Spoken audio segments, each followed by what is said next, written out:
মোহাম্মদ সাদাত আপনি লিখেছেন, আল্লাহর জন্য হারাম রিলেশন ভেঙে ফেললে কি তার প্রতি বেঈমানি করা হয় নাকি শয়তান আমাদের মাঝে সব বাজে চিন্তা সৃষ্টি করছে?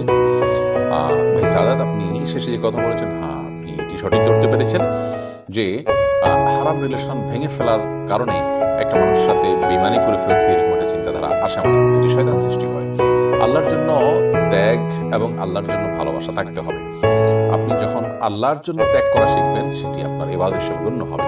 ওয়াল মুহাজিরু মান হাজারা মা নাহাল্লাহু আনহু, প্রকৃত হিজরতকারী, প্রকৃত মুহাজির তো সে যে ব্যক্তি আল্লাহ যা নিষেধ করেন সেখান থেকে সে বেঁচে থাকে। বিধায় আপনি আপনার এই জায়গা থেকে চেষ্টা করবেন অবশ্যই হারাম থেকে বেঁচে থাকার, এবং তার যাতে কোনো প্রকার ক্ষতি না হয় বা আপনার মাধ্যমে ইতিপূর্বে ক্ষতি হয়ে থাকে, তার জন্য তার কাছে মাপ চাইবেন, আপনার কাছে মাপ চাইবেন এবং সেটি পুষিয়ে দেওয়ার চেষ্টা করবেন এবং বোঝানোর চেষ্টা করবেন যে আপনি আসলে কেন তাকে ত্যাগ করছেন। এখানে কোনো বেঈমানির ব্যাপার নয়, এখানে কোনো প্রতারণার ব্যাপার নয়, বরং এখানে শুধুমাত্র শরীয়তের ব্যাপার।